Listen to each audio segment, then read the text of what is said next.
Baptiste Rapin. Officiellement, je suis formellement maître de conférence à l'Université de Lorraine, dans un département qui s'appelle l'Institut d'administration d'entreprise de Metz, rebaptisé récemment IAE Metz School of Management, par des effets de mimétisme évidents. Et je suis en charge d'un master de gestion des ressources humaines. Donc je suis titulaire d'un doctorat en sciences de gestion, d'une habilitation dirigée de recherche en sciences de gestion. Et j'essaie de mettre un petit peu de sel philosophique dans ma réflexion sur le management. Mes parents m'ont dirigé vers une classe préparatoire d'études commerciales. À vrai dire, je n'avais pas de contre-projet à leur opposé. C'était très confortable puisque dans la continuité du lycée en réalité. Et ensuite j'ai donc intégré une école de commerce et c'est là que j'ai été un peu effaré par une expérience proche du néant, à la fois en termes d'exigence intellectuelle, ça c'est le hiatus classique qu'on trouve entre l'école et la classe préparatoire, mais surtout en termes de sens. Et donc je me suis inscrit en philosophie dès ma deuxième année d'école de commerce pour suivre ces deux cursus parallèlement. D'abord comme thérapie, c'est-à-dire la philosophie en elle-même, l'intérêt pour Descartes, Berkeley, etc. Et au fur et à mesure, j'ai compris, mais pas tout de suite, c'était pas aussi évident que cela, que la philosophie pouvait me servir à comprendre le management. Je n'ai pas fait le lien immédiatement. Et c'est à ce moment-là, donc peut-être à la sortie de l'école de commerce, que j'ai commencé de façon indissociable à lier philosophie, sciences humaines de façon plus générale, parce que je recours aussi beaucoup à l'anthropologie, et management, mais dans le cadre institutionnel des sciences de gestion. Et donc il y a eu un moment charnière quand j'étais en première année de thèse en gestion, et que j'achevais mon DEA de philosophie, donc on était en 2003-2004, j'ai voulu m'inscrire en thèse de philosophie, parce que c'était ce qui me plaisait le plus, mais l'université m'a interdit une double inscription en thèse. Donc j'ai poursuivi mon cursus en sciences de gestion, car j'étais financé, j'avais, comme on disait à l'époque, une bourse doctorale, et c'était bien confortable pour vivre. Et donc ensuite, on est dans les rails. Donc on suit le cursus classique, ou la carrière classique de l'universitaire. Et par un certain nombre de concours de circonstances, j'ai réussi à quitter Nice. Donc j'ai réalisé mes études pour retrouver Metz, où je suis natif. Et c'était donc en 2006. Et depuis, j'y suis resté. Donc, Thierry Vestager, moi j'ai longtemps travaillé chez Orange jusqu'en 2017, ce qui m'a amené à écrire sur le monde du travail d'une façon générale, à écrire.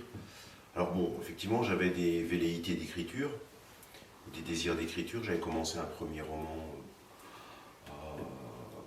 à 20 ans et puis je l'ai terminé 10 ans plus tard. Mais sans savoir finalement, ce qui m'intéressait c'était un peu comment fonctionne l'écriture. Donc je regardais, c'est ce que j'ai dit tout à l'heure, je regardais les livres de Marguerite Duras, je regardais mais pourquoi il écrit ça, comme ça, comme ça. Voilà, c'était du pratico-pratique, comment on construit un chapitre, voilà, espèces de questions que je me posais qui étaient assez empiriques.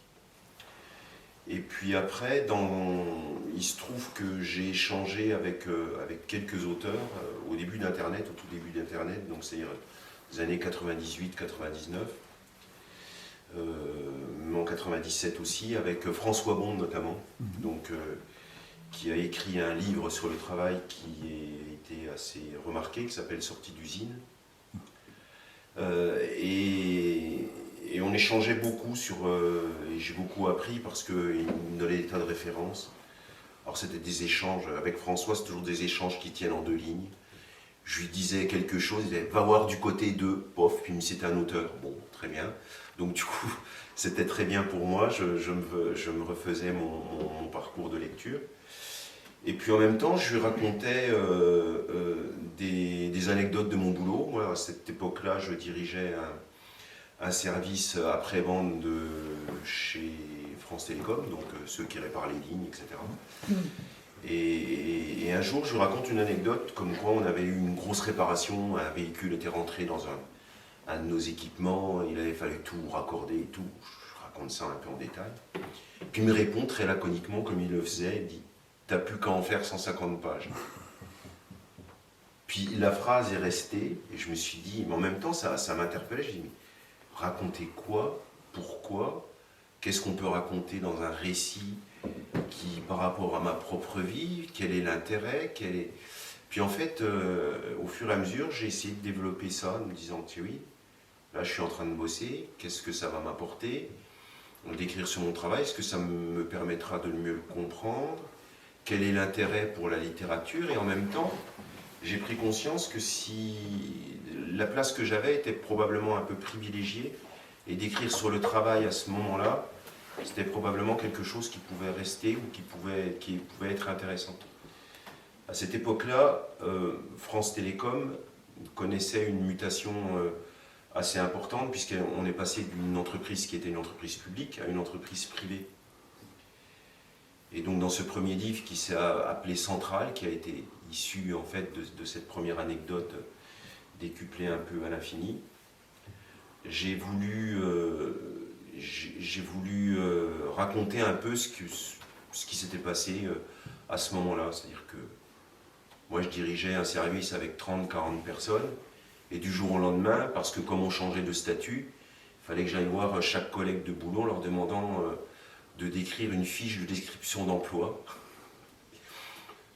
Eux, ils étaient fonctionnaires, ils bossaient depuis 20 ans, ils disaient « Mais écoute, tu sais ce que je fais, moi, comme boulot, donc c'est pas la peine de venir... » Bon, vous voyez, c'est ce genre de rapports qui étaient des rapports directs au travail et que j'avais envie de coucher sur le papier.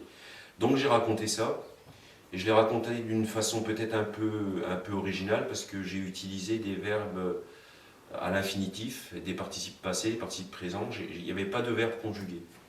C'est une suite de phrases comme ça, souvent à l'infinitif. Parce qu'à cette époque-là, j'avais déjà changé de travail et je faisais des présentations voilà, avec des PowerPoint comme on faisait à l'époque, où j'avais, par exemple, je sais pas, on va trouver des éléments de langue managériale du genre dynamiser vos équipes, etc. Enfin, voilà, et donc à chaque fois, les phrases, c'était toujours une phrase, un verbe à l'infinitif, et la phrase qui se déroule. Et donc moi, je voulais continuer un peu à explorer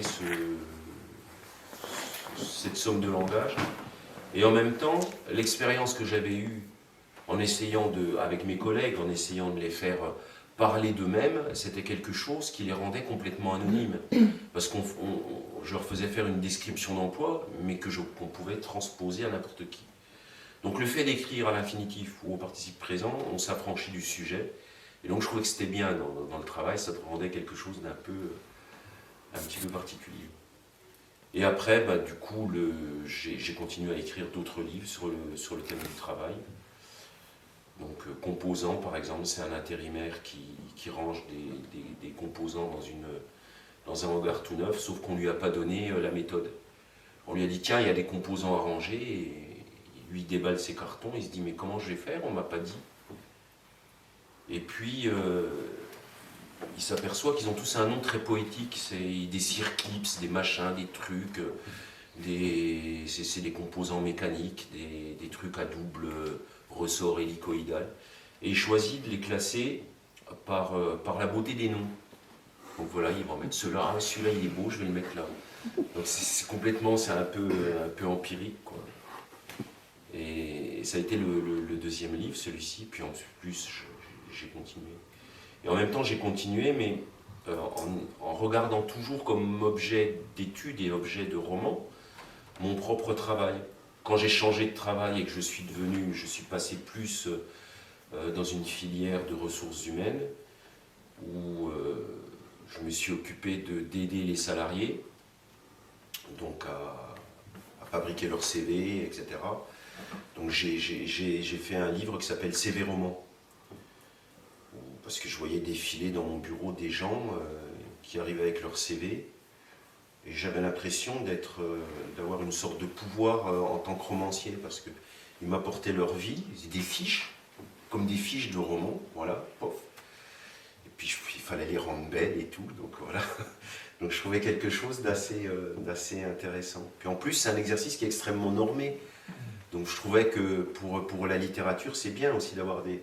C'est ce que je trouve un peu particulier dans la littérature du travail, c'est-à-dire qu'on est dans un genre qui est particulier au niveau du langage. Il y a la novlangue, il y a... Voilà. Et c'est un terrain d'étude formidable pour les romanciers. Parce que la langue, elle est très particulière. Et puis ainsi de suite. Après, il y a eu notre fameuse crise des suicides, enfin mode des suicides, comme avait dit à l'époque notre président. Voilà. Et j'avais déjà dans l'idée d'écrire un livre sur les téléopérateurs. Et puis l'actualité m'a rattrapé et j'ai essayé de mêler ça aussi en même temps. Donc ça a été Retour aux mots sauvages. Puis voilà, j'en ai écrit d'autres à la suite. Voilà. Merci Christophe. Alors, ma première réaction fut la suivante, une surprise face à cette première question dans une journée consacrée au management.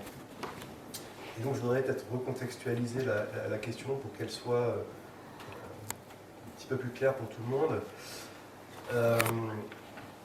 Parmi les livres que j'ai pu écrire, différents styles, j'ai écrit des essais que j'ai labellisés sous l'entreprise générale de la théologie des organisations. Donc ça, c'est un aspect qu'on n'abordera pas, je pense, aujourd'hui, mais il me semble que le ressort du management, l'ultime ressort est théologique. J'ai écrit des études, notamment une sur Heidegger, par exemple. Là, Auriga du management, lui, s'inscrit dans une tradition pamphlétaire. Autrement dit, on ne va pas trouver une argumentation analytique dans ce livre. Et ce livre est structuré, on va dire, en trois parties. C'est que devient l'université et l'école de façon plus générale quand elle est envahie par les processus managériaux. Donc ça, c'est la question du vrai. Que devient l'art, pour lui-même managérialiste, la question du beau. Et que devient l'État ou le politique quand il introduit des processus de management, c'est la question donc, du bien. Mais d'où viennent ces trois catégories? C'est peut-être la question initiale que j'aimerais me poser, parce qu'elle résulte d'un parti pris, qui est le mien, que je suis bien obligé d'exposer quelque part. Ce parti pris, c'est celui qui dit qui affirme ou soutient que la civilisation européenne s'est construite sur l'héritage grec. Donc c'est un parti pris qui est contestable.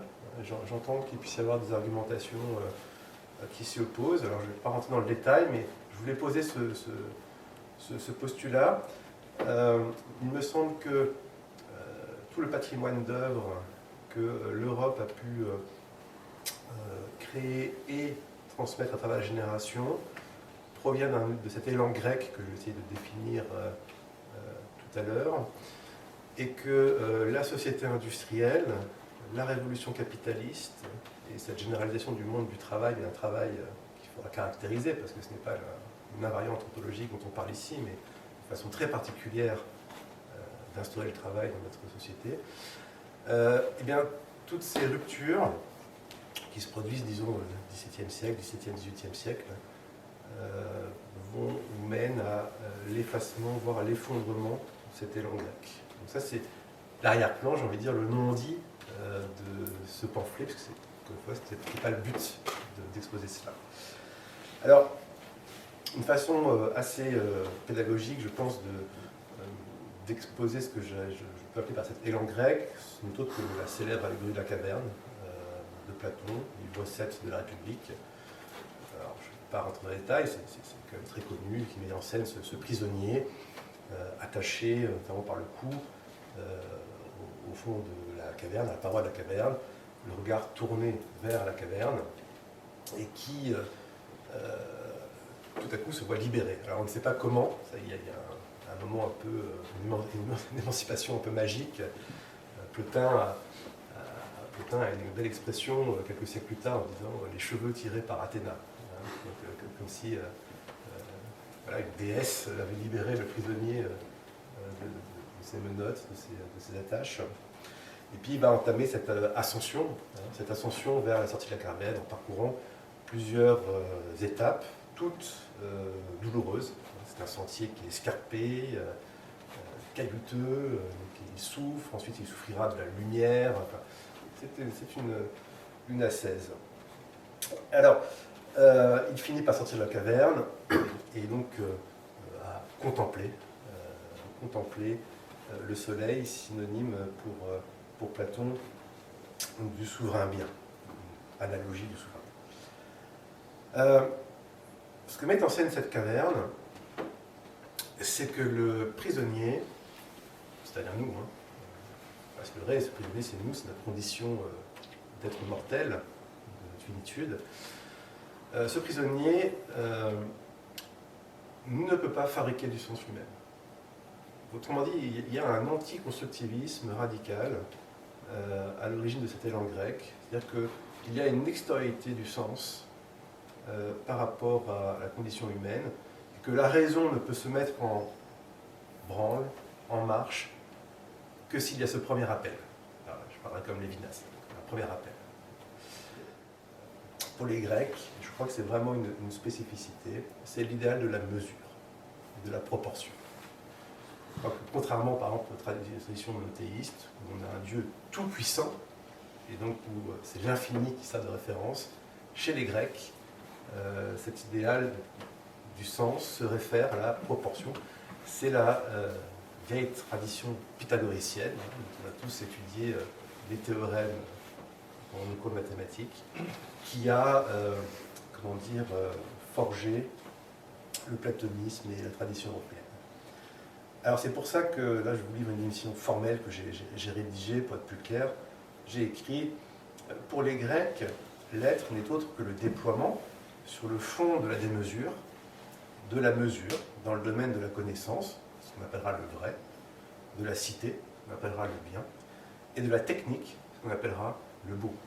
Alors, puisque les Grecs ne procédaient pas à cette distinction entre la technique et l'art. Les deux relevaient de la techné. Alors concrètement, comment cela se traduit-il? Eh bien, ça a été la définition du vrai comme adéquation de la pensée et de la réalité, donc comme l'harmonie ou l'accord de la pensée et de la réalité. C'est une définition classique qui a été donnée par saint Thomas dans sa Somme théologique, adéquatio rei et intellectus. On voit bien que aujourd'hui, donc je vais commencer à rapprocher ces définitions classiques du contexte contemporain, mais qu'aujourd'hui cet idéal de mesure dans le domaine donc, épistémologique ou de la connaissance se heurte à ce qu'on appelle la post-vérité. On serait finalement à une époque où cette adéquation ne saurait plus être trouvée, ou même la rechercher n'aurait plus de sens. Deuxième dimension, celle du bien, qui est à relier à la réflexion sur la justice, qui a irrigué toute la tradition européenne, de Platon, Aristote, jusque Rawls au XXe siècle, et encore même aujourd'hui les philosophes politiques. Mais cette réflexion sur la justice me semble marquée par un élément prépondérant, qui est celui qu'Aristote appelle la justice distributive. Donc, la justice commutative, c'est celle qui consiste à garantir l'équivalent dans un échange. Donc, si j'achète une baguette, je vais donner 1 euro. Il y a une équivalence, et ça, il y a un ordre juridique qui le garantit. La justice distributive, c'est celle qui assure à chacun sa place. Donc on est dans la proportion. et non plus dans l'égalité. L'équité et non plus l'égalité. Ce n'est rien d'autre que ce qu'on appelle aujourd'hui la justice sociale. Ce que Aristote appelait justice distributive, je pense que ce n'est rien d'autre qu'on appelle justice sociale, qui évidemment se heurte à l'inévitable accroissement des inégalités dans un régime capitaliste, qui établit des disproportions entre les situations de chacun et chacune. Et enfin, le beau est caractérisé par l'harmonie des proportions. On le voit évidemment dans l'exemple typique du temple grec, mais on parlait d'hier d'Arc-et-Senans. On retrouve évidemment cet idéal de mesure dans l'architecture, mais de la peinture, etc. Et aujourd'hui, évidemment, cette harmonie s'efface devant une uniformité grandissante de l'art, mais aussi surtout de l'urbanisme. C'est assez évident.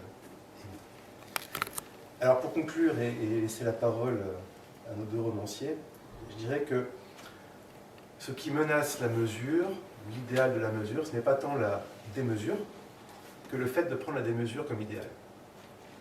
Parce que pour les Grecs, le fond du cosmos est toujours des mesures.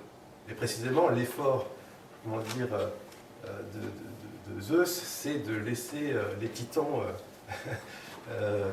dans leur captivité, pour que la démesure et les puissances, déchaînées de l'hubris, donc la démesure en grec, ne viennent pas, rompre l'ordre du cosmos qui était établi. Et la philosophie, c'est la même chose. L'ordre de la raison, qui serait l'équivalent de la génération des 12 divinités liées à Zeus. L'ordre de la raison, c'est celui qui parvient à mettre de l'ordre dans un désordre initial.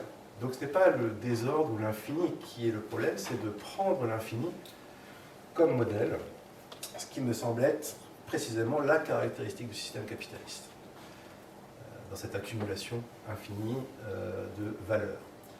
Et donc, je terminerai là-dessus, ce qui semble décisif, si je me réfère à cette généalogie grecque, entre guillemets, de la mesure, c'est la question des seuils. C'est-à-dire que pour que le monde soit habitable, pour qu'un travail ait du sens, pour qu'une famille ait du sens, pour que les objets techniques aient du sens, il me semble qu'on doit penser à la notion de seuil et de rupture de qualité à travers les franchissements de seuil. Et c'est ça la mesure. C'est quand on atteint une certaine taille, le système change de caractéristiques et devient insensé. Il y a un auteur ici, et je terminerai là-dessus, qui a beaucoup développé cet aspect, c'est Ivan Illich, critique contemporain, deuxième partie du XXe siècle, de la technique, en montrant que les institutions modernes ont dépassé des tailles humaines. On n'est plus dans un monde à taille humaine, et c'est par cet effet de taille, justement, qu'elles provoquent aliénation et crise du sens. Voilà, donc je crois que dans le monde du travail, ce qui devrait être central aujourd'hui, c'est cette notion de seuil. Par exemple, à partir de quel nombre de personnes une équipe n'est plus une équipe. On nous fait croire qu'une équipe de 5 personnes, c'est comme une équipe de 50 personnes, mais non. Il y a évidemment des effets de seuil. Et là, on passe de la mesure à la démesure. Bon, et on pourrait l'appliquer, évidemment, à d'autres problématiques, marketing, ressources humaines, financières, évidemment, etc. C'est vrai que je suis resté sur une présentation très globale, pour ne pas plus refermer les pistes de réflexion. Mais je dirais que il y a comme un anachronisme aujourd'hui à manier ces catégories du vrai, du beau et du bien. Non pas au sens où il s'agirait d'être nostalgique, puisque ces catégories ont recueilli des contenus bien différents au cours de l'histoire européenne, mais néanmoins, elles sont restées comme des exigences de la pensée et de l'organisation de la cité, y compris au sein du monde du travail. Qui dit exigence ne dit pas que la réalisation fut parfaite, évidemment. Or, aujourd'hui, on ne se réfère plus à ces catégories comme à un horizon. Mais ça, le retournement ou la bascule. Si bien que on a un rapport muséal au vrai, au beau et bien. C'est-à-dire que quand on est en contact avec des édifices, comme nous sommes ici, dans un cadre marqué justement par la mesure, la proportion de ce château, au sein de la démesure, qui est cette forêt autour, eh bien, ce sont des enclaves dans le monde moderne qui ont échappé à la prise, on va dire, du capitalisme et de l'hubris, mais qui ne sont plus vivants en tant que tels, c'est-à-dire qui ne structurent plus notre civilisation. La dynamique de la civilisation, elle est portée par l'accumulation infinie du capital et la mise en branle de tous les processus managériaux qui visent à accomplir cet impératif économique. Se pose donc la question du sens. Quel sens peut-on donner à la démesure? Je crains qu'on soit là face à quelque chose de proprement nihiliste, c'est-à-dire qu'il n'apporte pas de réponse à l'exigence de sens que demande l'être humain. Enfin, pour se construire, on ne peut pas échapper à cette construction, à cette demande. Enfin, je ne vois pas comment faire l'impasse. Pierre Legendre, qui est un anthropologue et psychanalyste auquel je me réfère souvent, dit que l'être humain est le seul animal qui a besoin de sens pour se reproduire. Donc cette question du sens, elle est au cœur du renouvellement des générations.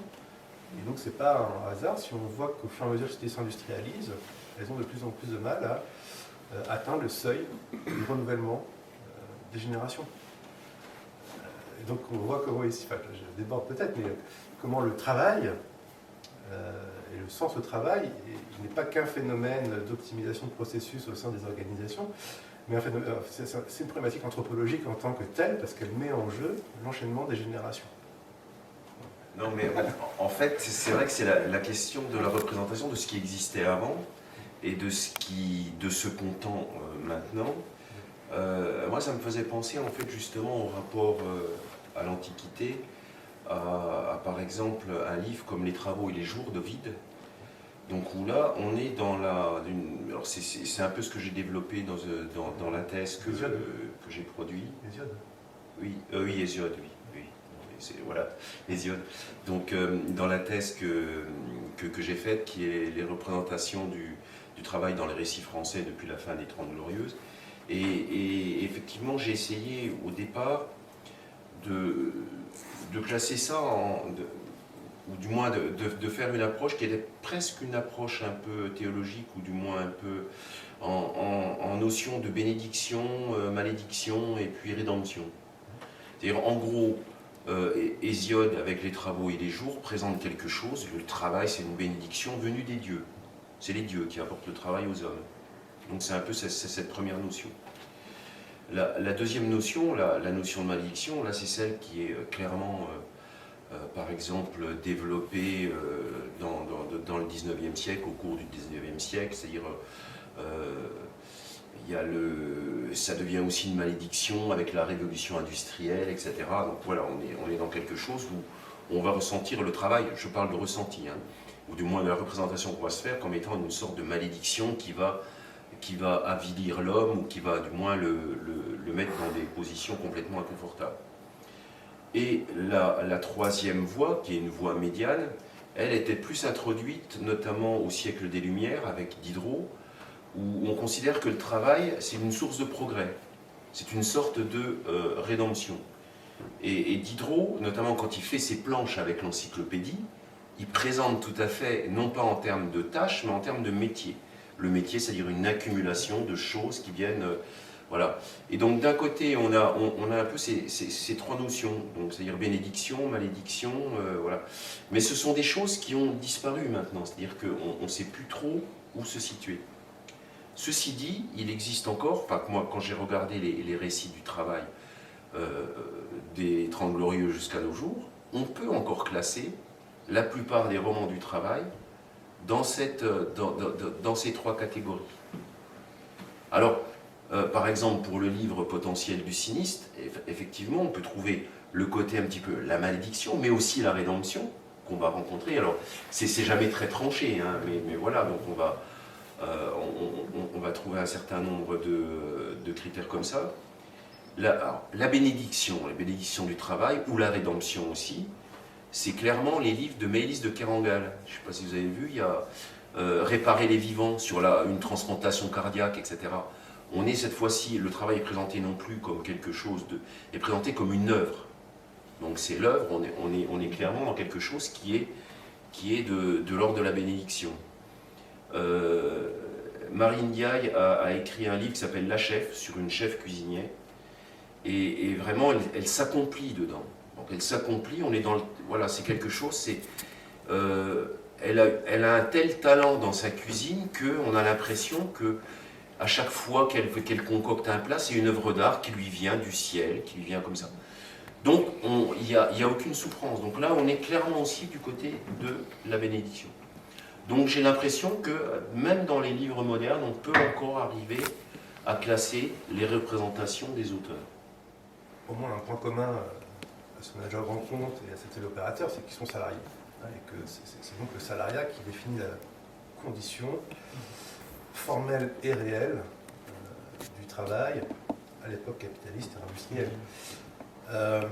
Et que partout où on cherche à redonner du sens, on cherche à revenir à une approche métier, comme tu l'as très bien dit, parce que le salariat est synonyme de division du travail, à la fois horizontale et verticale.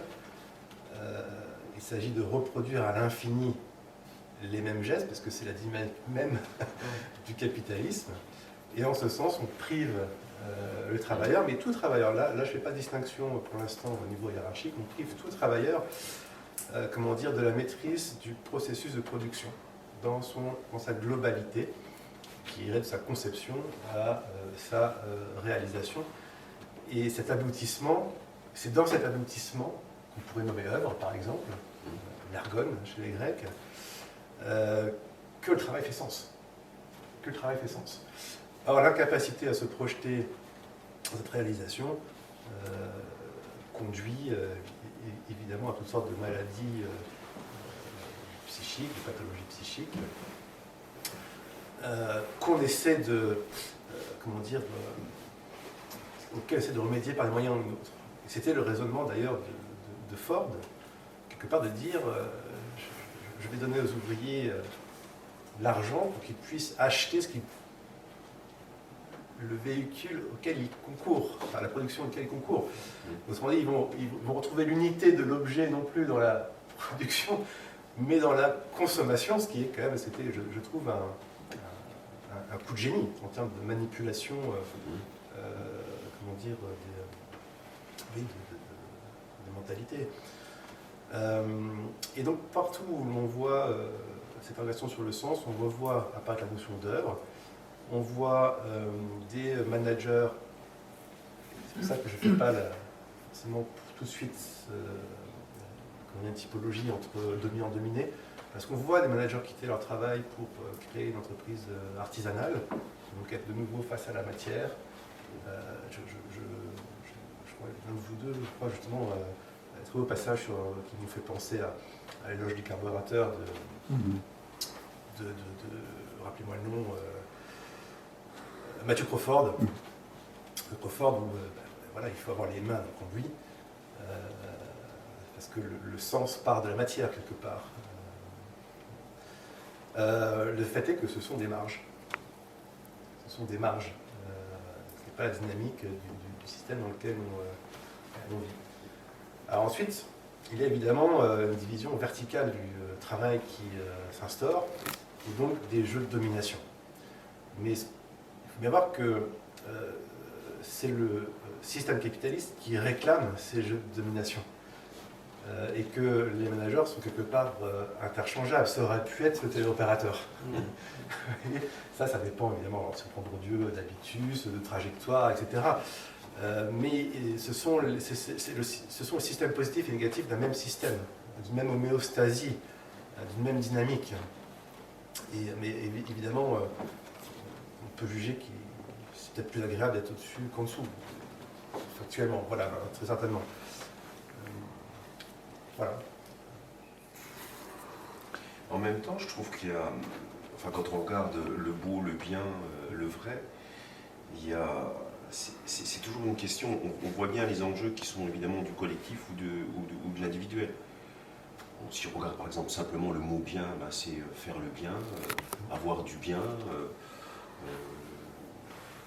Voilà, donc et ça pas du tout là. Voilà. Faire le bien ou être bien, par exemple, c'est quelque chose de uniquement individuel. Faire le bien, c'est quelque chose de généreux, donc de collectif.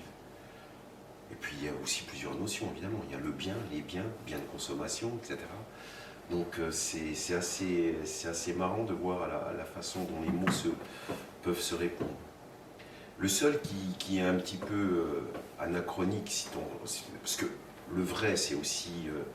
moi, ça me faisait penser à un livre que Dominique Viard a écrit sur la littérature du présent, qui est un manuel. Et dedans, il y a un chapitre qui s'appelle « Écrire le réel ». Donc vrai, réel, donc on voit comment ça peut se répondre là. La seule chose qui paraît un peu antinomique quand on parle du travail, c'est travail avec... regardez le beau par rapport au travail. Christophe Dujour assume que le sens au travail se construit par la reconnaissance, c'est-à-dire par le regard qu'autrui peut porter sur notre travail, mais qu'il y a différentes façons d'exercer ce regard. Il en distingue deux grandes.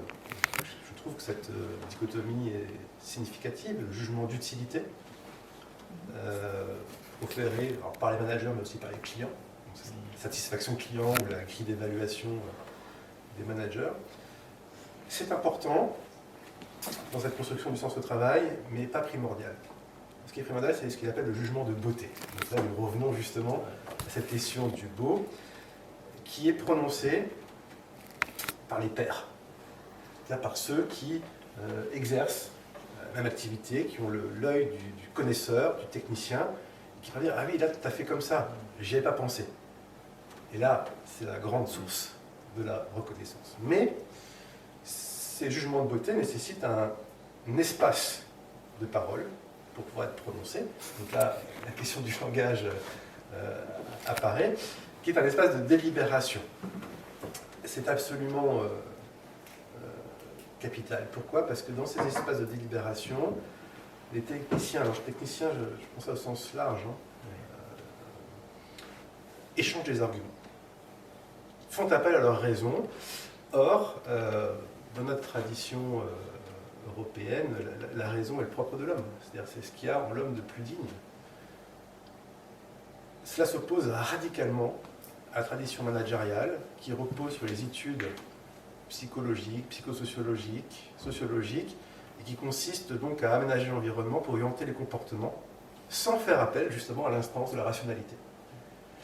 Donc, vous voyez, c'est que dans ces espaces de délibération, on peut, en réintroduisant la rationalité par l'échange d'arguments, construire de la reconnaissance à travers des jugements de beauté. Et donc remettre effectivement le beau au cœur du travail. Mais on voit bien le nombre de lieues ou de kilomètres qui séparent l'organisation contemporaine du travail de cet horizon.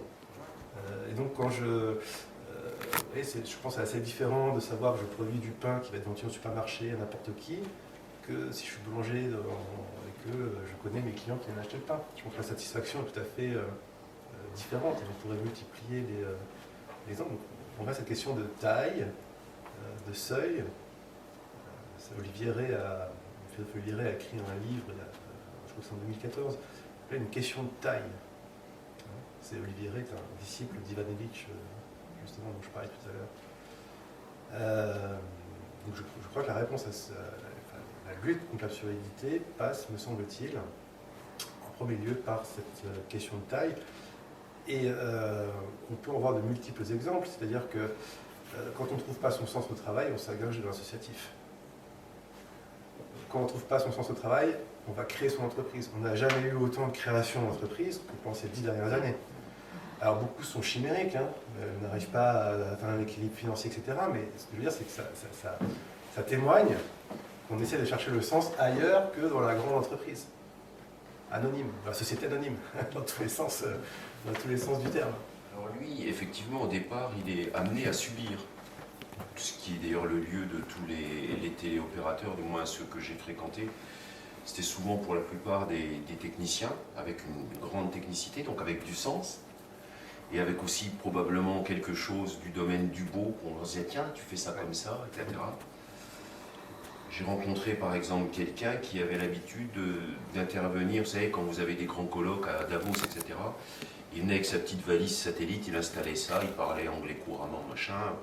Il se débrouillait, on disait là, au fin fond de la jungle, il y a un truc, il va y avoir un sommet, un truc, il faut que tu sois là avec ton antenne pour capter, ramener ça sur le monde entier.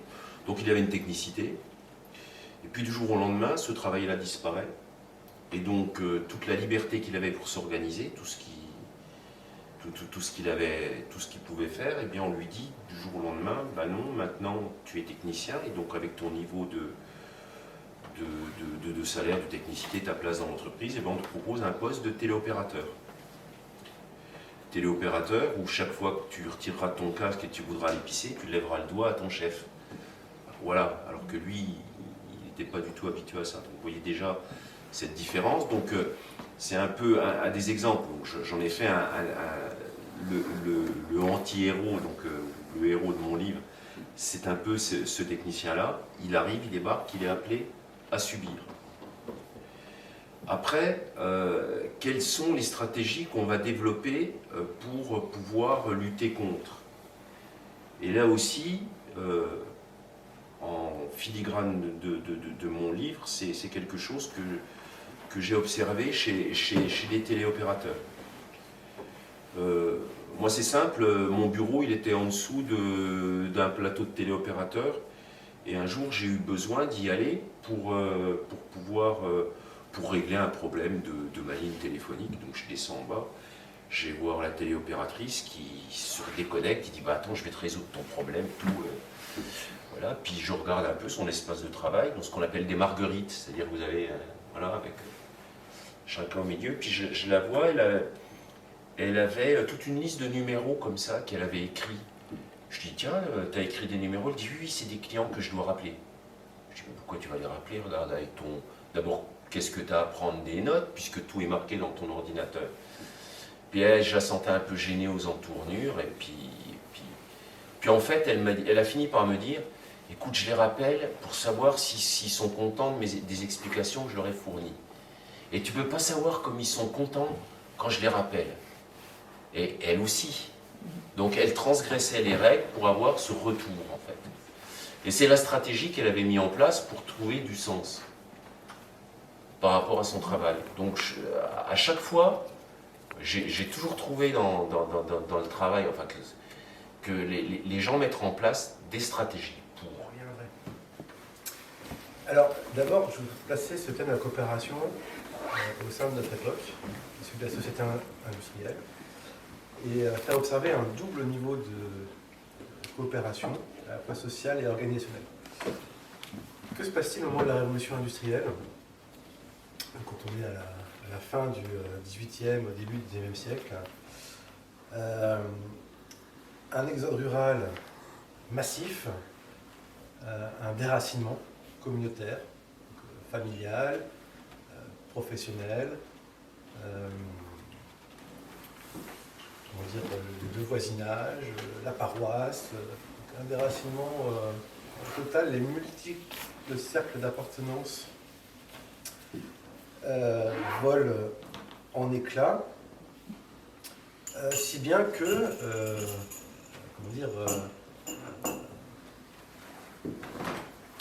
la division traditionnelle du travail disparaît en même temps que cet exode rural.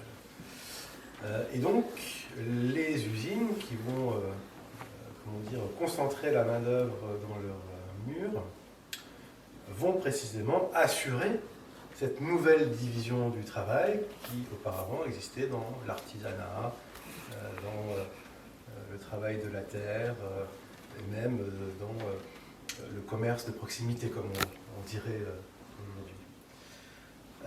Donc là, c'est le premier niveau. C'est-à-dire que ce qui assure aujourd'hui la division du travail, ce ne sont plus des individus dans des communautés, ce sont des entreprises, et pour la plupart de grande taille. Cela signifie que notre socialisation passe aujourd'hui inévitablement par l'entreprise. Alors ça, il y a un sociologue qui s'appelait Fanny Antonis, parmi les premiers sociologues, on va dire, une génération de sociologues, fin 19e, début 20e siècle, qu'il avait entreaperçu, même explicitement thématisé dans un livre qui a fait date, qui s'appelle Communauté et société.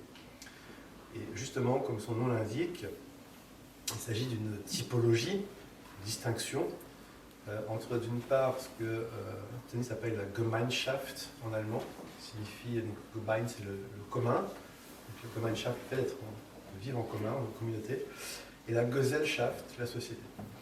Et Tönnies distingue 4 phases dans l'évolution des sociétés occidentales.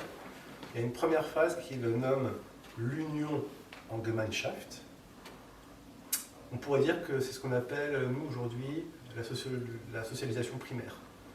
C'est-à-dire l'entrée en société de façon naturelle dans la famille, le voisinage, par, en fait, notre localisation, tout simplement.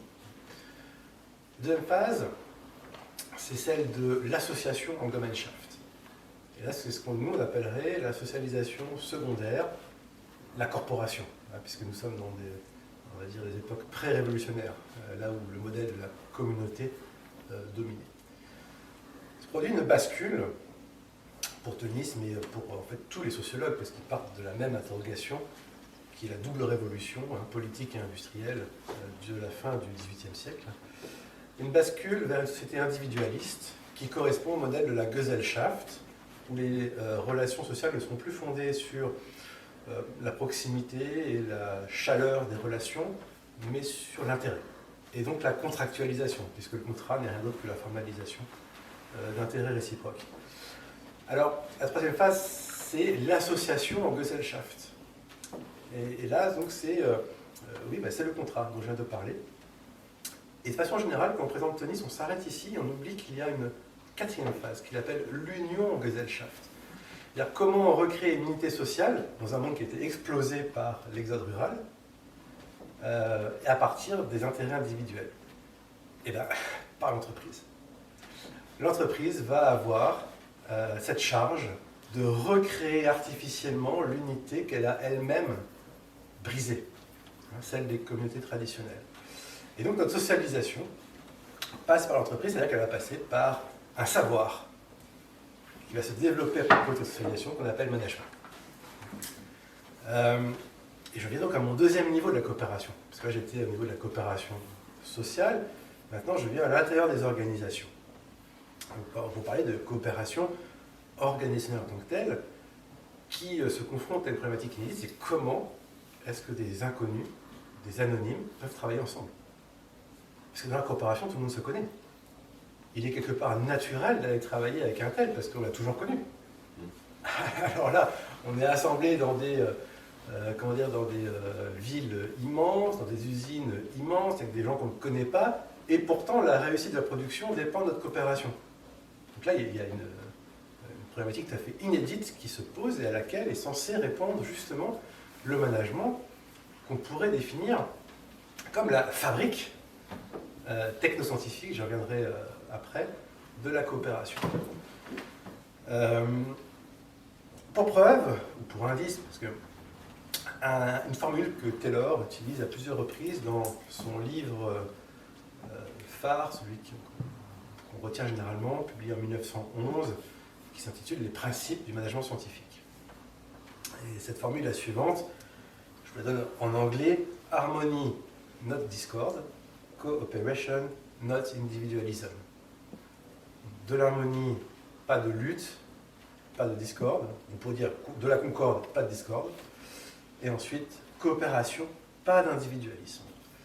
Alors c'est très intéressant parce que on a trop souvent tendance à rapprocher le management du libéralisme.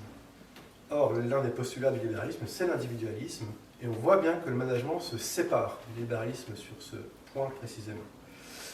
Alors, c'est un projet, le management scientifique, intégralement politique, qui cherche une tierce voie, entre d'un côté les philosophies politiques de la lutte, dans laquelle on reconnaîtra évidemment le marxisme et la lutte des classes comme moteur de l'histoire, et les philosophies de l'autonomie individuelle, qui sont supportées par le libéralisme. Et cette tierce voie, c'est précisément la voie de l'utopie de la coopération. C'est un leitmotiv, j'ai pu montrer dans mes livres ou mes articles, que malgré des différences évidemment et des évolutions dans le temps, ce thème de la coopération est un fil directeur de l'histoire du management. On pourrait dire de Taylor à Mintzberg, pour citer le nom d'un professeur très influent de management aujourd'hui, la coopération, les modalités de la coopération sont au cœur du management. En ce sens, nous vivons toujours sous le coup d'envoi de la révolution industrielle et du monde duquel elle a accouché. Alors cette coopération est très particulière puisqu'elle est organisée. C'est pour ça que le faire coopérer de la question tout à l'heure m'a fait réagir, puisque précisément, quand on parle du point de vue du management, on doit faire coopérer. Donc on verra, est-ce qu'on peut peut-être développer un autre point de vue que celui du faire coopérer autrui. Alors cette coopération, elle est technoscientifique, je l'ai dit tout à l'heure. Elle est technoscientifique parce qu'elle repose sur l'accumulation de connaissances scientifiques visant cette coopération entre anonymes et cette coopération efficace, évidemment. Elle repose donc sur les acquis de la psychologie industrielle, de la psychologie organisationnelle, du comportement organisationnel, de la psychosociologie. Bon, je ne vais pas tout citer, mais tout le savoir managérial est mis à l'épreuve du réel par des enquêtes scientifiques afin d'être validé, accumulé et transmis dans des instituts de formation que sont les écoles de commerce ou des universités. Donc le management n'est pas un art, ce n'est pas une pratique, c'est un ensemble de connaissances scientifiques transmises et reconnues par des diplômes. Que vise cette fabrique techno-scientifique ou cette ingénierie de la coopération? Elle vise l'orientation du désir humain. À quoi s'adresse en dernier ressort cette ingénierie managériale? Au désir humain. Alors je propose une expérience de pensée pour saisir ce que je vais vous dire ici. Demain, je tire le ticket, je crois que ce week-end, 150 millions d'euros sont à gagner à la loterie. Bon, ma première chose que je fais quand je gagne, c'est que je quitte ma condition salariale. Je quitte mon contrat de travail qui établit un lien légal et formel de subordination pour reprendre les rênes de mon désir. Et non pas ne rien faire, comme diraient les libéraux, parce que ce n'est pas la paresse qui caractérise la nature humaine, certainement pas, mais pour faire ce dont j'ai envie. Voyager, créer une fondation, créer mon entreprise, peu importe, etc., etc. Donc cela signifie que le seul, en réalité, qui désire réellement son travail, c'est l'entrepreneur. C'est l'entrepreneur parce qu'il accouche du projet dont il a rêvé. Mais que pour se développer, ça marche bien. Il a besoin d'autres compétences qu'il ne possède pas. Il est obligé de recruter. Mais il ne pourra jamais demander aux personnes qu'il recrute de désirer son travail comme lui-même le désire. C'est pas possible. Il a la paternité, ou elle a la maternité, si c'est une femme, de ce projet entrepreneurial. Or, la psychologie organisationnelle nous apprend qu'à compétences égales, une plus grande implication est synonyme de performance, de plus grande performance. Donc, le but du management sera précisément d'orienter le désir des salariés vers les buts de l'organisation qu'ils ne désirent pas naturellement, en s'aidant des acquis de la science. Donc il s'agit bien d'une manipulation, je prends ce terme au sens technique du terme, c'est-à-dire qu'on prend en main par le management qui possède la même racine, le désir d'une personne pour l'orienter vers des normes organisationnelles, vers des buts organisationnels, vers des objets qu'elle n'aurait pas spontanément désirés. De façon, évidemment, à accroître son efficacité. Alors, quel est l'enjeu de ces développements? Il me semble que dans la mesure où l'on croit que le manager est un démiurge qui peut procéder à la fabrique du sens à travers la manipulation des désirs et des représentations, cela ne peut que conduire à une crise du sens, non pas au travail, mais du travail en lui-même.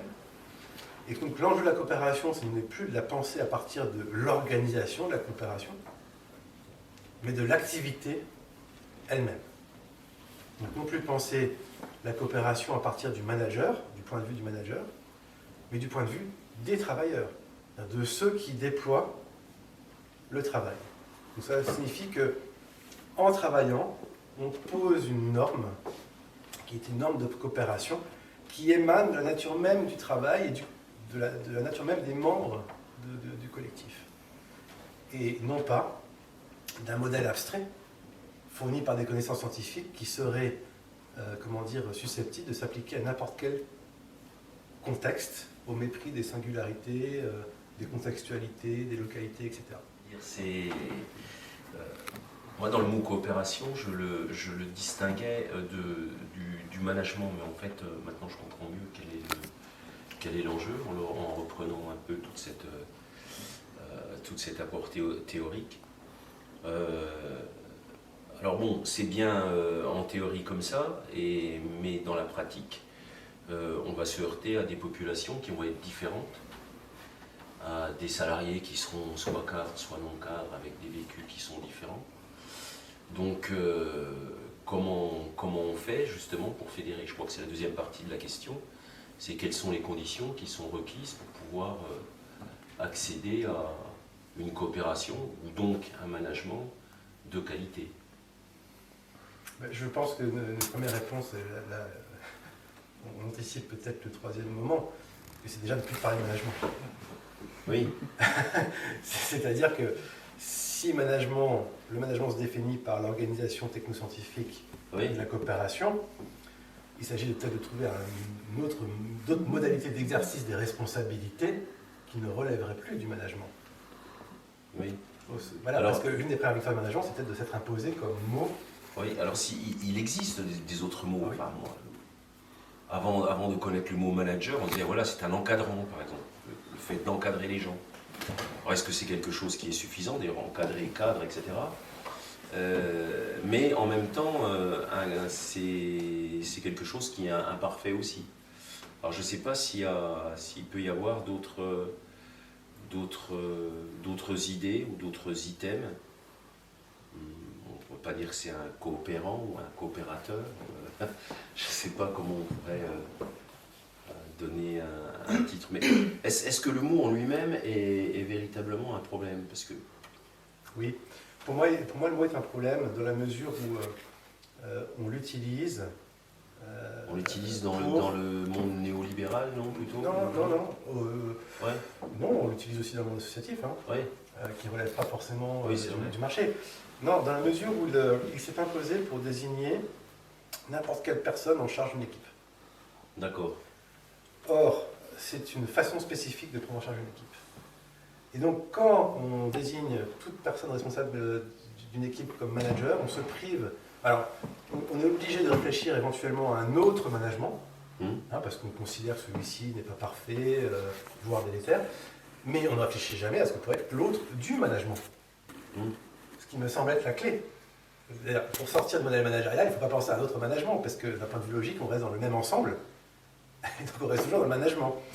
Donc, pouvoir définir de façon très précise ce qu'est le management, c'est s'aménager une zone de créativité pour penser ce que pourrait être l'exercice. Moi, je parlerais d'un responsable, l'exercice de responsabilité.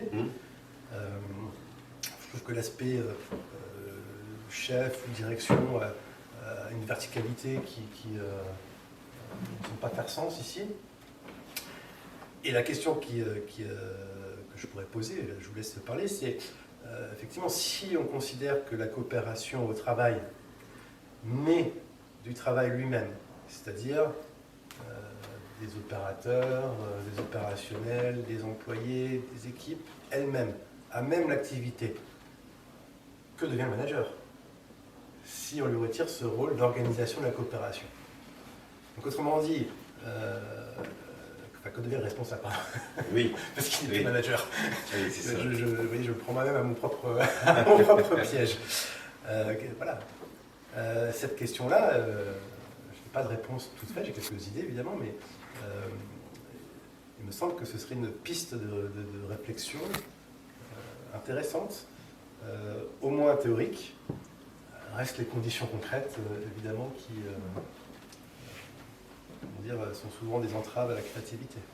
Alors, ça te permet de clarifier peut-être la terminologie.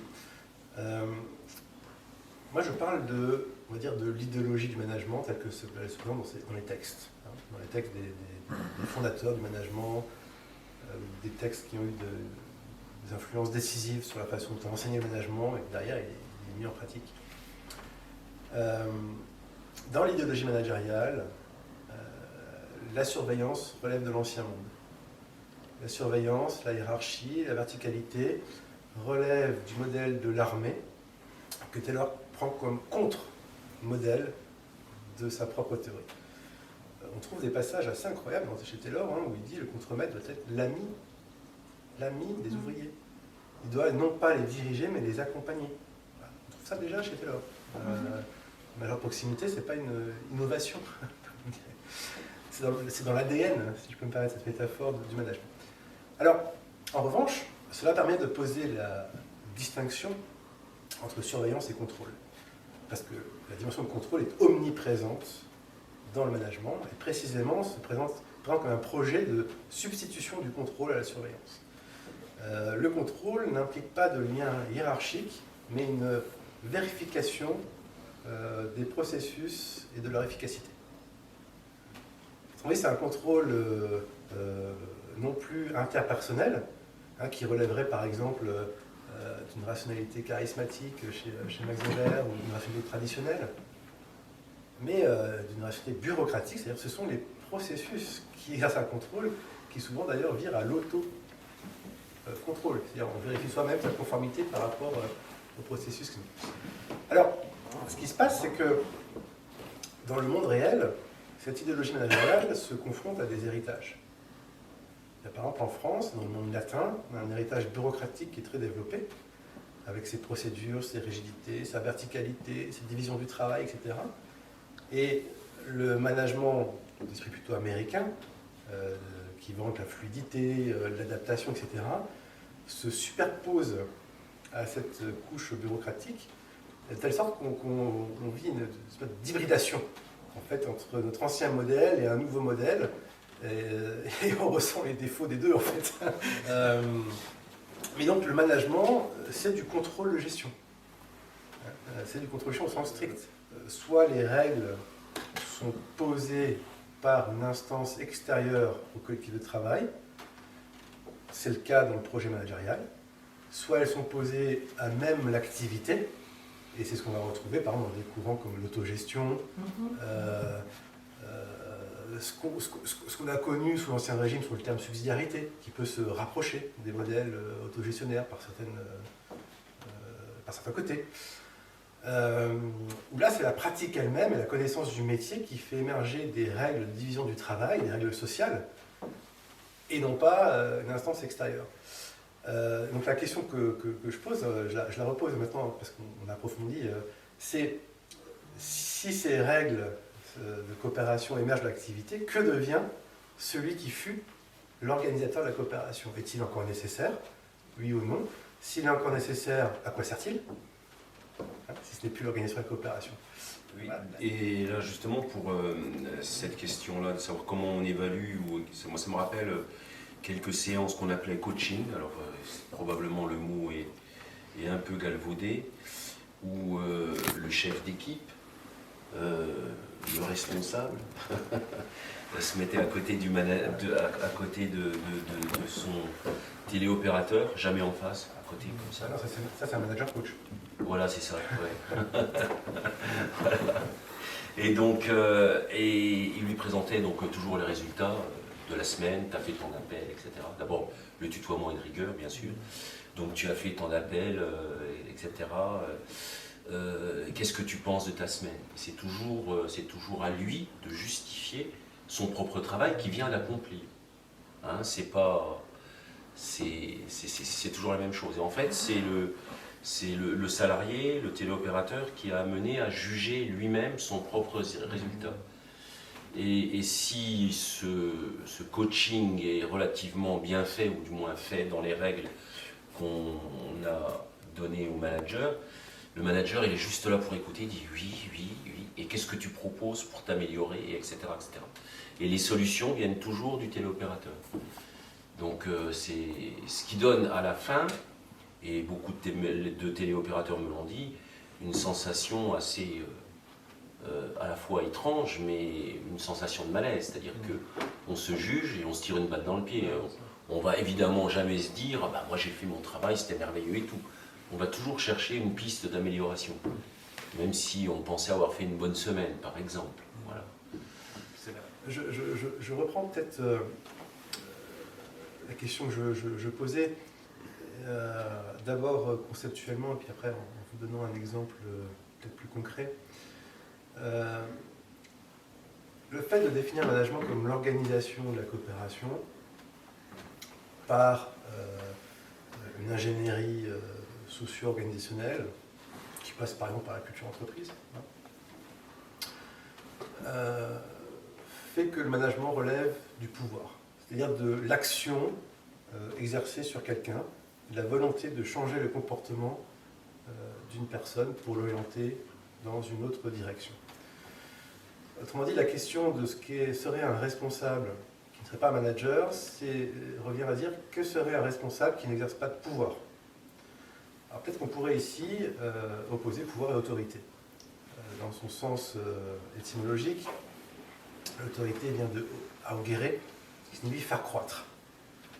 Hein, faire croître. Donc le responsable qui exercerait l'autorité, ce serait celui qui fait croître ses équipes et non pas celui qui exerce une pression. Dans tous les sens du terme, à la fois atmosphérique et sociologique. Or, l'autorité ne s'exerce que quand elle est reconnue comme telle. C'est-à-dire que la différence entre le pouvoir va se prêter à son efficacité et l'autorité à sa légitimité. Et il me semble que ce qui les différencie, c'est que l'autorité se caractérise par sa retenue. Donc non pas l'exercice d'une poussée, mais une retenue, c'est-à-dire qu'on a la possibilité d'exercer un pouvoir, mais on s'en retient pour laisser justement croître le collectif de travail à travers l'élaboration de règles. Vous voyez, le responsable ne se qualifierait plus par son intervention. Donc comment je fais pour faire coopérer l'équipe, comment je fais pour créer du sens, comment je fais pour ci, ça. Donc là c'est son intervention. Et d'ailleurs ça va très bien avec ce qu'on appelle en sciences sociales la recherche-intervention.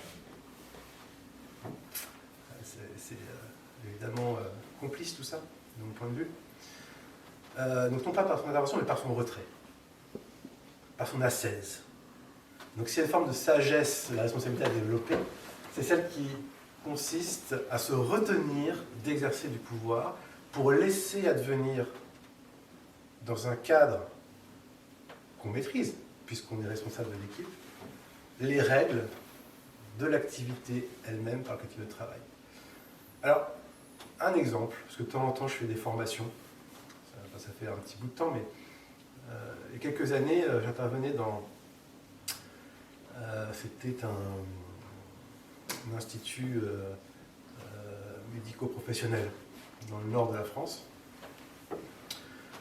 Et la directrice avait vraiment rencontré des difficultés relationnelles avec un certain nombre de membres de son institut de formation.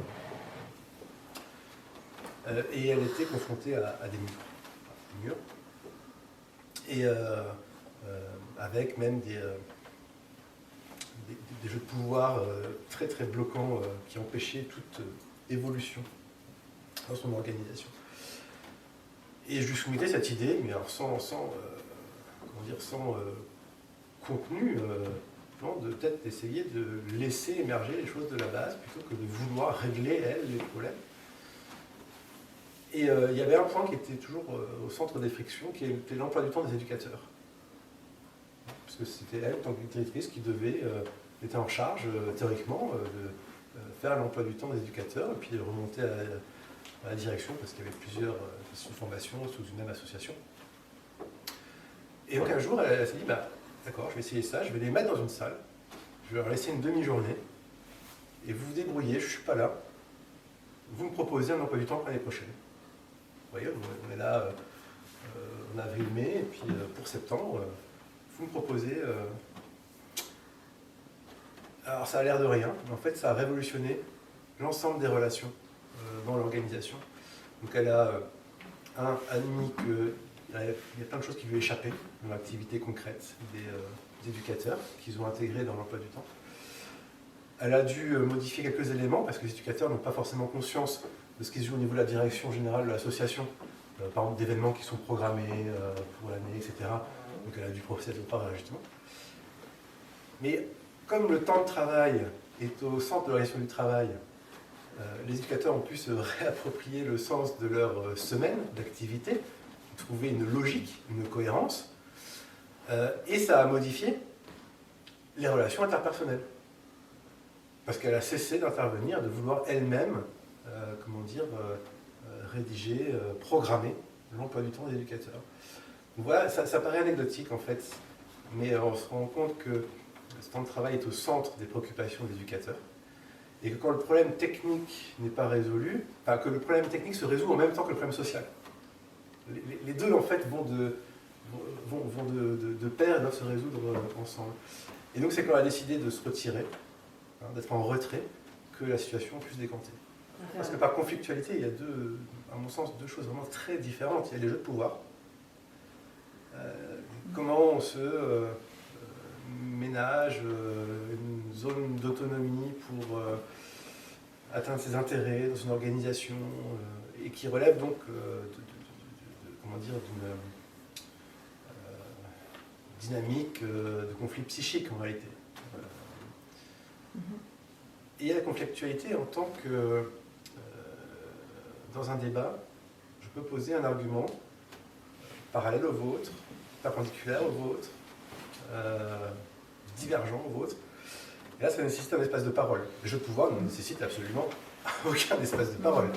C'est je ne te transfère pas les mails parce que tu n'as pas besoin de savoir ça, je garde l'information pour moi, etc.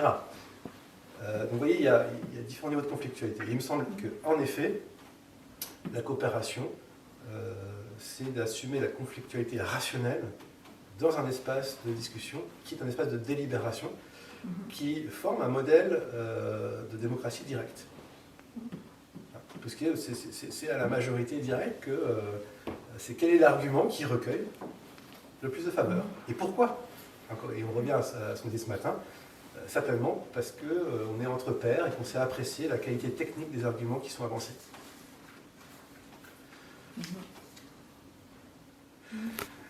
C'est-à-dire que, comme dans l'équation managériale, le management participatif, l'inégalité est supérieure au management autoritaire et au management laisser-faire, selon la traditionnelle étude bien connue du leadership, alors tout ce que je fais relève du management participatif, quoi que je fasse. Vous voyez, mais ça relève d'un imaginaire hégémonique qui masque la réalité, effectivement, de ce qui peut avoir lieu dans les organisations. Mais je pense également à un autre aspect de la question de la coopération, c'est que, en tout cas pour la France, pays dans lequel on est tellement habitué à tout recevoir de l'État, c'est-à-dire du haut, par des procédures, par des règles, par des consignes, que se dire qu'on peut soi-même peut-être avec d'autres créer des règles de coopération ne vient même pas à l'esprit de beaucoup de personnes, parce qu'on n'a pas été habitué à cette possibilité d'être actif dans la création de normes. La normativité en France, c'est être conforme à la norme, ce n'est pas poser ses propres normes. Alors précisément, le modèle que je défendais tout à l'heure, c'est de poser ses propres normes à travers le travail collectif. qui sont des normes socio-techniques, à la fois sociales et à la fois techniques. Donc il y a évidemment des contextes culturels, historiques, qui comment dire, entretiennent le côté contraint et forcé de la coopération qui a été décrit tout à l'heure.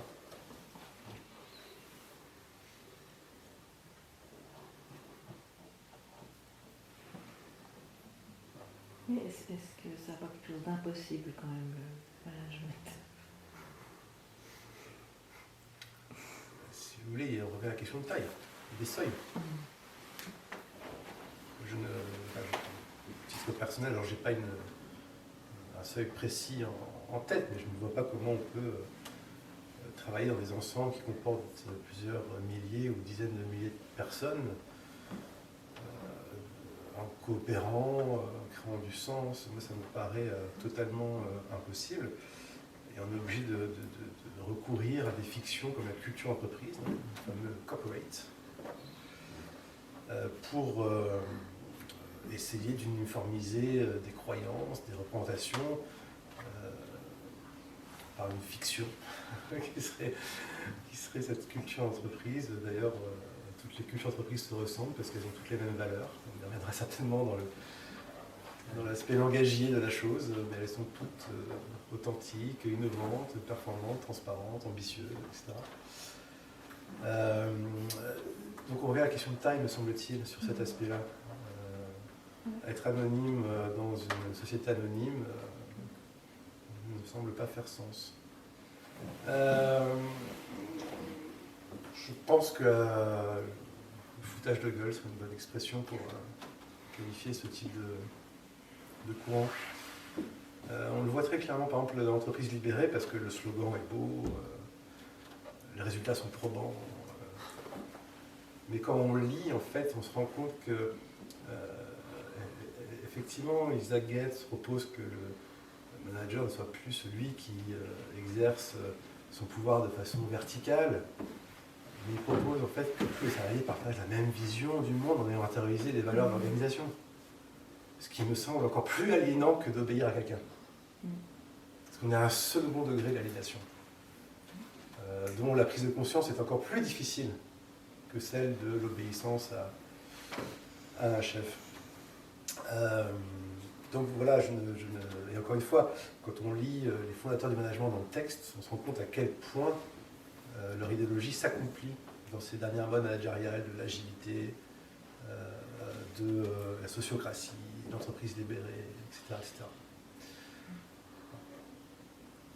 Dans aucune de ces théories n'est abordé le caractère politique des relations dans les organisations. Aucune. On ne parle pas de mode de décision, on parle d'internalisation des valeurs, des normes et des buts de l'organisation. Bon, de l'anacratie, il y a quand même une distribution du pouvoir et de l'autorité en fonction des compétences des personnes, des choses. Ouais, mais ça c'est un peu moins idéaliste comme ça. Ça, du management situationnel, ça date, ça date des années 50. Ça, hein. Donc on ressort les modes, tous les 10 ans on dote de nouveaux mots, des choses qui existent depuis les années 50 et qui viennent de la révolution cybernétique. C'est un des grands aspects que moi j'ai exploré dans l'histoire du management, c'est la révolution cybernétique. Et qui consiste effectivement à horizontaliser les relations humaines afin de fluidifier la circulation de l'information dans le but d'être efficace.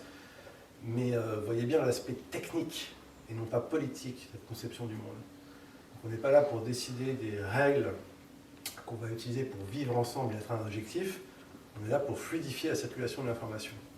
Ce qui est tout à fait différent parce qu'on fait ça pour s'adapter, pour être proactif, pour être innovant, agile, performant, et pas du tout pour construire une communauté de travail. Ce n'est pas l'objectif. Donc je suis méfiant à l'égard de ces modes qui utilisent des mots comme liberté, comme délibération, etc., qui laissent à croire à une réflexion politique alors que le fond est intégralement technicien. Alors, en premier lieu, j'aimerais, d'une façon assez brève, rappeler quelques éléments d'anthropologie en disant que l'être humain est l'animal qui fabule. Parce qu'il parle, il crée des fictions, et il vit dans la fiction. C'est ce que j'appellerais la résurrection du réel dans les mots. Parce que dans le langage, on tue la matérialité de la réalité pour la faire advenir dans quelque chose d'abstrait, des mots, qu'on enchaîne ensuite dans une histoire et des fictions, et que les sociétés ne tiennent, des communautés ne tiennent, que parce qu'elles se réfèrent à des fictions fondatrices. Donc c'est dire, c'est dire l'importance du langage pour l'animal humain. J'ajoute tout de suite que le grand récit qui actuellement structure nos sociétés de façon planétaire, c'est le récit d'efficacité, qui a lieu maintenant, qui a émergé en même temps que la révolution industrielle, et qui s'est certainement substitué au grand récit de la souveraineté des États-nations modernes. Donc au moment où l'entreprise devient dominante et que les États déclinent, l'efficacité comme fiction hégémonique se substitue à la souveraineté. Et ça fait 2 siècles, donc depuis la révolution industrielle, que de décennie en décennie, l'État est toujours plus en crise, comme une sorte d'organe vestigial de la première modernité. Alors, si on veut être plus précis, comment fonctionne le langage et comment le langage fait sens? Là, je donne des éléments vraiment basiques de linguistique qui nécessiteraient évidemment d'être approfondis. Mais le sens émerge à l'intersection des signifiants, des signifiés et des référents. Les signifiants sont des mots tels qu'on les prononce ou qu'on les écrit. Ces mots renvoient à des représentations ou à des idées, voire à des concepts, quand ces idées sont rationalisées, ce qu'on appelle les signifiés, et au réel, on voit également au réel, à des choses, des objets, des personnes, etc. C'est ce qu'on appelle les référents. On va dire quand il y a un nouage, alors qui est toujours précaire, qui est historique, qui est social, donc il faut contextualiser, c'est mouvant, mais enfin il faut quand même qu'il y ait ce nouage entre les mots, les représentations et la réalité pour que le sens advienne, d'une façon ou d'une autre. Un exemple simple, c'est si je prends ce verre qui est devant moi, ça fera sens si le mot s'accorde avec la représentation générique que je me fais du verre et avec cette chose-là qui est le verre. Évidemment, on imagine bien que tout ça se complexifie, qu'on commence à parler des êtres humains, des sociétés, etc. Mais il me semble que ce raisonnement pourrait être prolongé et affiné. Si je rapporte cela au travail, cela signifierait que le sens émerge de ce nouage, de cette liaison entre un vocabulaire de métier, que j'utilise dans le cadre de mon activité, qui serait l'ensemble des signifiants, avec une identité professionnelle, c'est-à-dire ma représentation de mon métier, ça c'est le signifié, et l'expérience concrète et vécue du travail, dans le déploiement même de l'activité, mais aussi dans le constat de ses résultats, de ses fruits. Donc, quand j'arrive à nouer ce vocabulaire, ces représentations et l'activité, alors on peut dire que le sens du travail est émergé. Donc, je ne parle pas de sens au travail. Mais que se passe-t-il quand le management s'infiltre dans les organisations et même dans les institutions?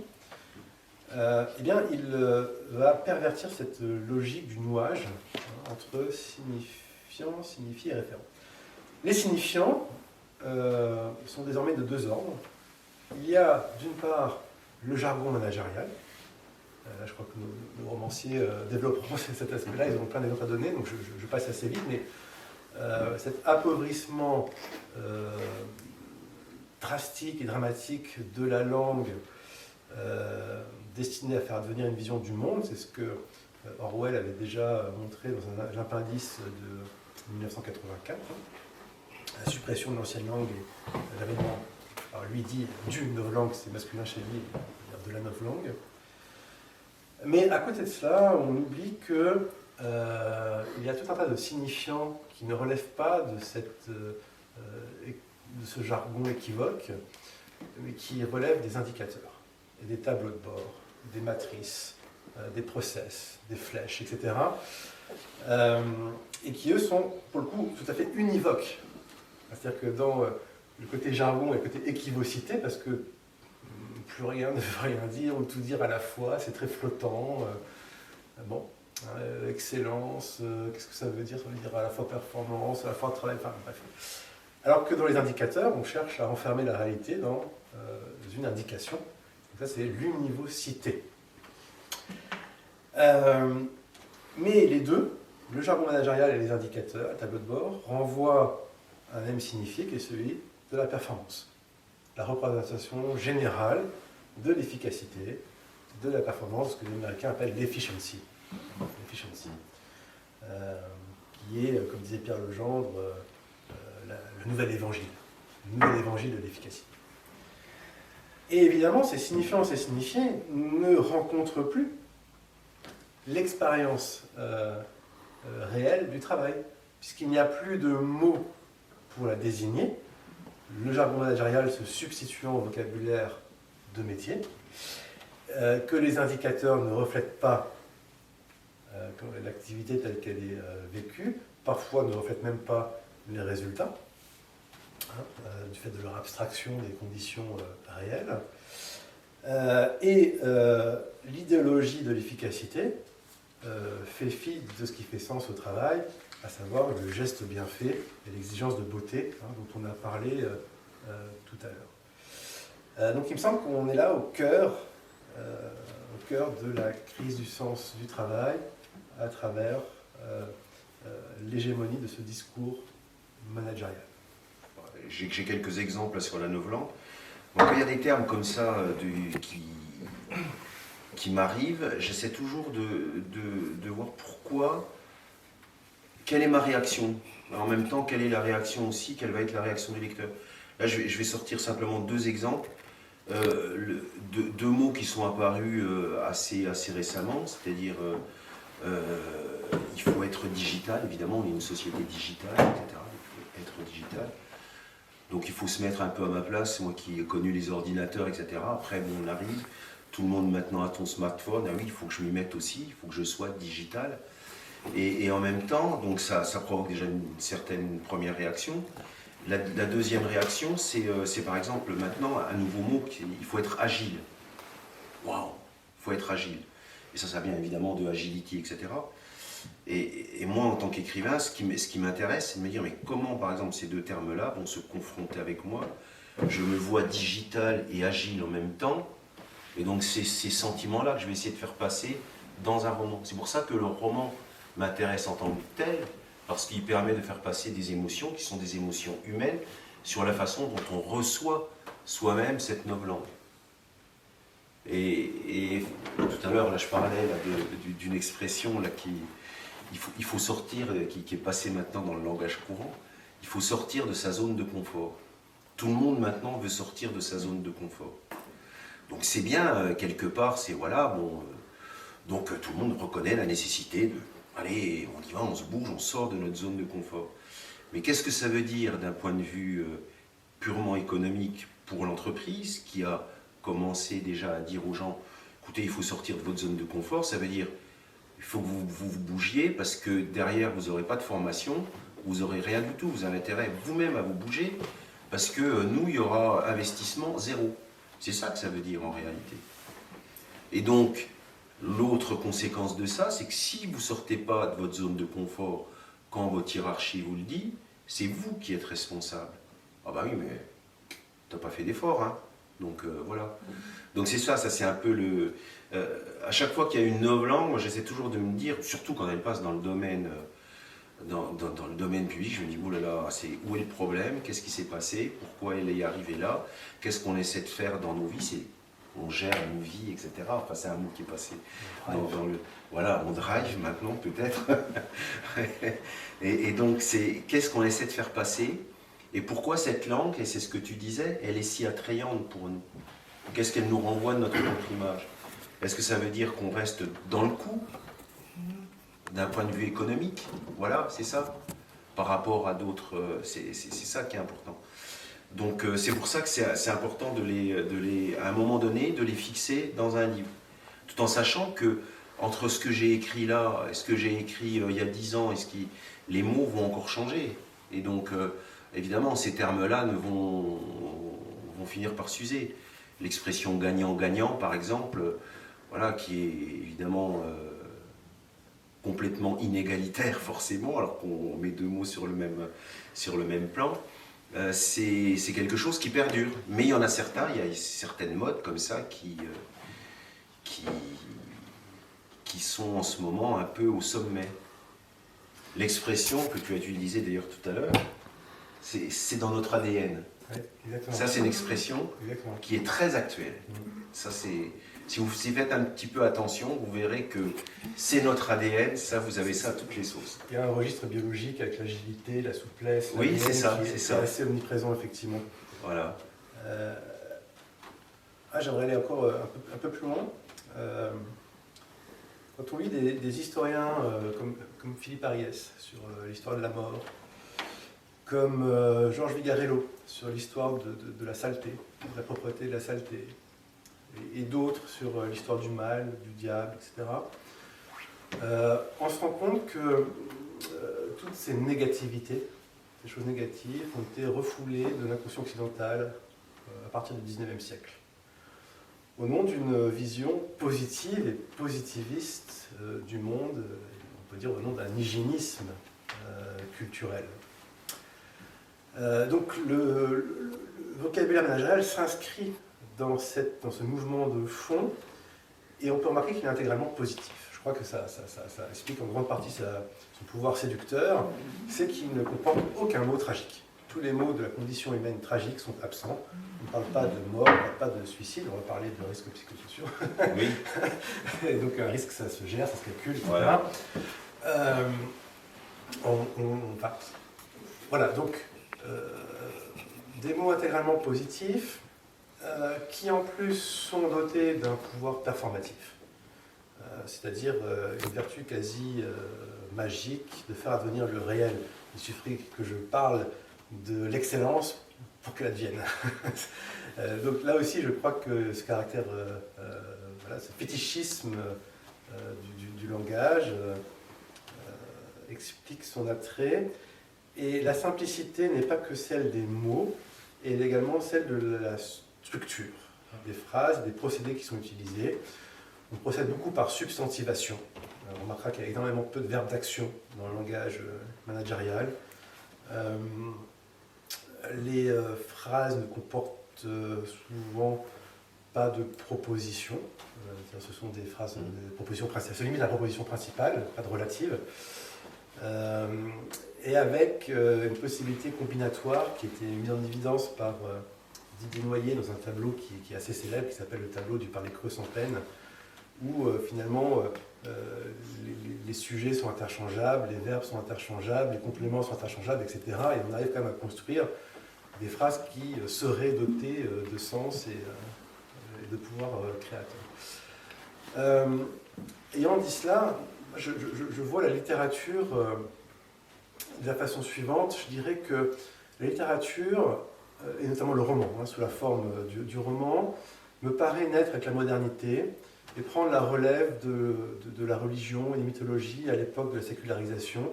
C'est-à-dire que la littérature prend en charge les questions ultimes, celles de l'origine, de la mort, du sexe, du mal, de la violence. Donc précisément, la littérature est en charge de toute cette négativité qui a été éradiquée par l'hygiénisme et qui, quelque part, excelle dans le langage managérial. Donc, la littérature, en général, devrait, je mets des conditionnels, parce que ce qu'on appelle rentrée littéraire, généralement, il y a quand même beaucoup de produits commerciaux qui ne relèvent pas de la littérature, me semble-t-il, au sens noble du terme. La littérature devrait, nous rappeler que la langue ne se réduit pas à une proposition principale. Elle doit mettre en scène ces grandes questions existentielles. Et il me semble que quand la littérature porte sur le travail, elle n'échappe pas à son destin moderne de prise en charge des questions existentielles. Et donc, c'est pour ça que je disais à Thierry et à Thomas tout à l'heure que j'utiliserais volontiers leur roman avec mes étudiants pour leur faire montrer qu'à travers le travail, au fil des questions existentielles qui sont tout à fait absentes de la littérature managériale, là je mets des guillemets. Voilà. Mais en même temps, je pense que le fait que des romanciers se posent des questions sur les termes, etc., ça peut être intéressant. Je sais qu'une fois, je suis intervenu, il y a un comité d'entreprise, donc le comité d'entreprise, une filiale d'Orange, qui a fait un rapport, et le rapport a été rédigé par le syndicat qui était, par un des syndicats dans le comité d'entreprise. Et c'était un rapport sur la situation des personnels.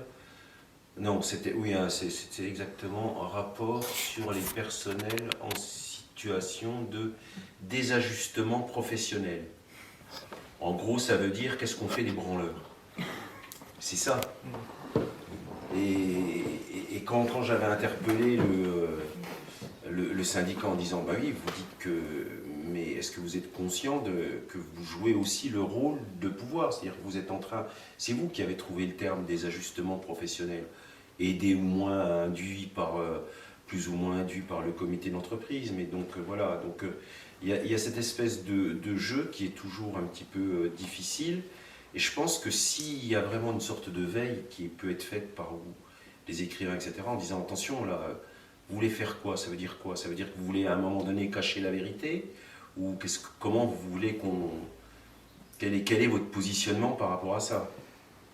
Parce qu'effectivement, si le syndicat avait écrit un rapport, qu'est-ce qu'on fait des branleurs maintenant? C'est pas la même chose que... Voilà, là, on est directement concerné, parce que là, évidemment, les personnels en situation de désajustement professionnel, comme on dit, hein, voilà, plus le mot désajustement professionnel, c'est assez horrible. Donc c'est aussi un autre exemple. Mais effectivement, je voulais rebondir aussi sur le fait de faire cette histoire de sous-genre, ou du moins... c'est difficile d'écrire sur le travail parce que on est au-delà du plaisir du texte, comme disait Roland Barthes, c'est-à-dire qu'on n'est pas là face au lecteur. Moi, par moment, si je vais décrire une semaine où il ne se passe rien, j'ai envie que le lecteur il ressente cet ennui. Mais c'est difficile, si le lecteur il s'emmerde en plus en lisant mon livre. Donc voilà, mais c'est ce genre de choses, parce que pour moi, quand on lit un livre, tout doit être pris en compte, tous les sentiments, c'est-à-dire qui nous traversent. Et si le narrateur s'enquiquine, j'ai envie de le ressentir aussi. J'ai envie de ressentir de la colère, mais pas seulement que du plaisir du texte aussi. Et c'est ça, c'est difficile.